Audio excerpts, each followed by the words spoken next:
नमस् चंडिकाई। आप सभी को शारदीय नवरात्रि की हार्दिक शुभकामनाएं।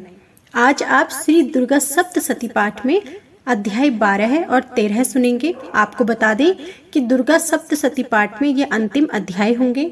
इससे पहले के सभी अध्याय चैनल पर अपलोड किए गए हैं। यदि आपने उन्हें नहीं सुना है तो आप सुन सकते हैं। अध्याय 12 में देवी चरित्रों के पाठ का महात्म्य का वर्णन किया गया है। देवी बोली, देवताओं जो एकाग्रचित होकर प्रतिदिन इन स्तुतियों से मेरा स्तवन करेगा, उसकी सारी बाधा मैं निश्चय ही दूर कर दूंगी। जो मधु कैढ़व का नाश, महिषासुर का वध तथा शुंभ निशुंभ के संहार के प्रसंग का पाठ करेगा तथा अष्टमी, चतुर्दशी और नवमी को भी एकाग्रचित होकर भक्ति पूर्वक मेरे उत्तम महात्म्य का श्रवण करेंगे, उन्हें कोई पाप छू नहीं सकेगा। उन पर पाप जनित आपत्तियां भी नहीं आएंगी। उनके घर में कभी दरिद्रता नहीं होगी तथा उनको कभी प्रेमी जनों के विछोह का कष्ट भी नहीं भोगना पड़ेगा। इतना ही नहीं, उन्हें शत्रु से, लुटेरों से, राजा से, शस्त्र से, अग्नि से तथा जल की राशि से भी कभी भय नहीं होगा। इसलिए सबको एकाग्रचित होकर भक्ति पूर्वक मेरे इस महात्म्य को सदा पढ़ना और सुनना चाहिए। यह परम कल्याण कारक है। मेरा महात्म्य महामारी जनित समस्त उपद्रवों तथा आध्यात्मिक आदि तीनों प्रकार के उत्पादों को शांत करने वाला है। मेरे जिस मंदिर में प्रतिदिन विधि पूर्वक मेरे इस महात्म्य का पाठ किया जाता है, उस स्थान को मैं कभी नहीं छोड़ती। वहां सदा ही मेरा संधिधान बना रहता है। बलिदान, पूजा, होम तथा महोत्सव के अवसरों पर मेरे इस चरित्र का पूरा पाठ और श्रवण करना चाहिए। ऐसा करने पर मनुष्य विधि को जानकर या बिना जाने भी मेरे लिए जो बलि, पूजा या होम आदि करेगा, उसे मैं बड़ी प्रसन्नता के साथ ग्रहण करूंगी। जो मेरे प्रसाद से सब बाधाओं से मुक्त तथा धन, धान्य एवं पुत्र से संपन्न होगा, इसमें तनिक भी संदेह नहीं है। जो मेरा स्तवन करेगा, भक्ति पूर्वक मेरे महात्म्य को सुनेगा, वह सभी प्रकार से संपन्न होगा। मेरे इस महात्म्य में मेरे प्रादुर्भाव की सुंदर कथाएं तथा युद्ध में किए हुए मेरे पराक्रम सुनने से मनुष्य निर्भय हो जाता है। मेरे महात्म्य का श्रवण करने से पुरुषों के शत्रु नष्ट हो जाते हैं, उन्हें कल्याण की प्राप्ति होती है। सर्वत्र शांति कर्म में बुरे स्वप्न दिखाई देने पर तथा ग्रह जनित भयंकर पीड़ा उपस्थित होने पर मेरे महात्म्य का श्रवण करना चाहिए। इससे सब विग्रह तथा भयंकर ग्रह पीड़ाएं शांत हो जाती हैं। मनुष्यों द्वारा देखा हुआ दुस्वप्न भी शुभ स्वप्न में परिवर्तित हो जाता है। बाल ग्रहों से आक्रांत हुए बालकों के लिए यह महात्म्य शांति कारक है तथा मनुष्यों के संगठन में फूट होने पर यह अच्छी प्रकार मित्रता कराने वाला है।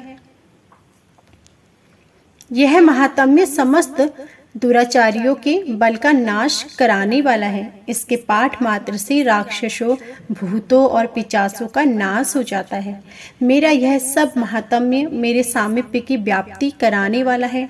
पशु, पुष्प, अर्घ्य, धूप, दीप, गंध आदि उत्तम सामग्रियों द्वारा पूजन करने से, ब्राह्मणों को भोजन कराने से, होम करने से, प्रतिदिन अभिषेक करने से, नाना प्रकार के अन्य भोगों का अर्पण करने से तथा दान देने आदि से 1 वर्ष तक जो मेरी आराधना की जाती है और उससे मुझे जितनी प्रसन्नता होती है, उतनी प्रसन्नता मेरे इस उत्तम चरित्र का एक बार श्रवण करने मात्र से हो जाती है। यह महात्म्य श्रवण करने पर पापों को हर लेता है और आरोग्य प्रदान करता है। इसके श्रवण करने पर मनुष्यों का शत्रुओं का भय नहीं होता। देवताओं, तुमने और महर्षियों ने जो मेरी स्तुतियां की हैं तथा ब्रह्मा जी ने जो स्तुतियां की हैं, वे सभी कल्याणमयी बुद्धि प्रदान करती हैं। वन में, सोने मार्ग में अथवा दावानल से घिरे जाने पर, निर्जन स्थान में, लुटेरों के दाव में पड़ जाने पर या शत्रुओं से पकड़े जाने पर अथवा जंगल में सिंह, बाघ या जंगली हाथियों के पीछा करने पर, कुपित राजा के आदेश से वध या बंधन के स्थान में ले जाए जाने पर, महासागर में नाव पर बैठने के बाद भारी तूफान से नाव के डगमग होने पर, अत्यंत भयंकर युद्ध में शस्त्रों का प्रहार होने पर अथवा वेदना से पीड़ित होने पर, बहुना सभी भयानक बाधाओं के उपस्थित होने पर जो मेरे इस चरित्र का स्मरण करता है वह मनुष्य संकट से मुक्त हो जाता है। मेरे प्रभाव से सिंह आदि हिंसक जंतु नष्ट हो जाते हैं तथा लुटेरे और शत्रु भी मेरे चरित्र का स्मरण करने वाले पुरुष से दूर भागते हैं। ऋषि कहते हैं, यौ कहकर प्रचंड पराक्रम वाली भगवती चंडिका सब देवताओं के देखते देखते वहीं अंतर्ध्यान हो गई।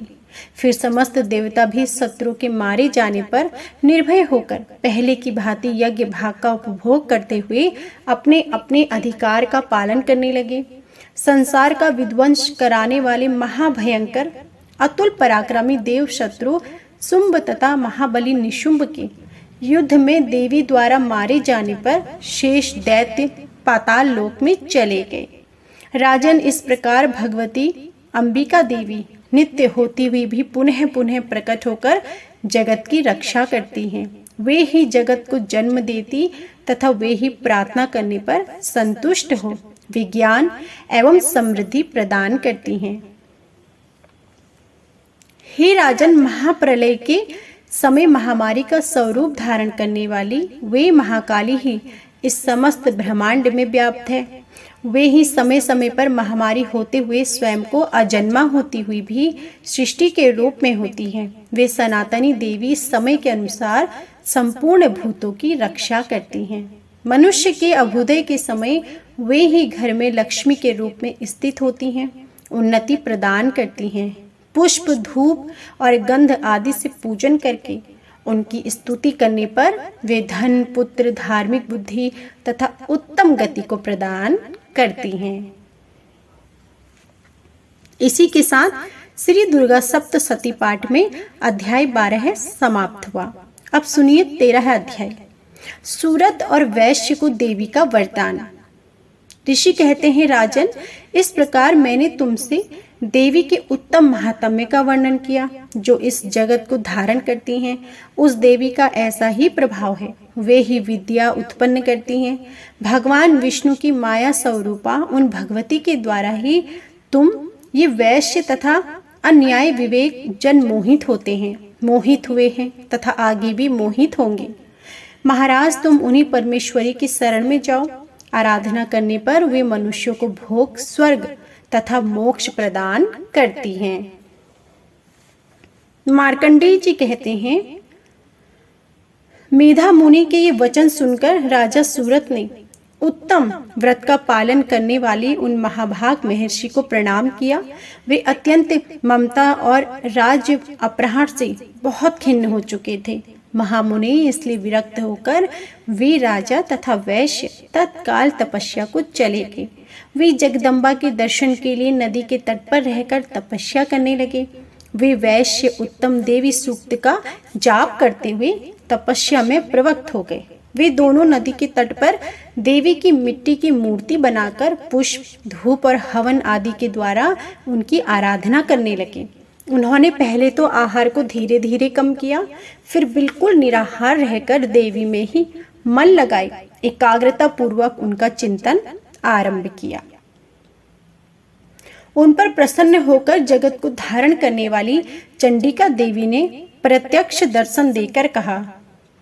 देवी बोली, हे राजन तथा अपने कुल को आनंदित करने वाले वैश्य, तुम लोग जिस वस्तु की अभिलाषा रखते हो वह मुझसे मांगो, मैं संतुष्ट हूँ, अतः तुम्हें वह सब कुछ दूंगी। मार्कंडेय जी कहते हैं, तब राजा ने दूसरे जन्म में नष्ट न होने वाला राज्य मांगा तथा इस जन्म में भी शत्रुओं की सेना को बलपूर्वक नष्ट करके पुनः अपना राज्य प्राप्त कर लेने का वरदान मांगा।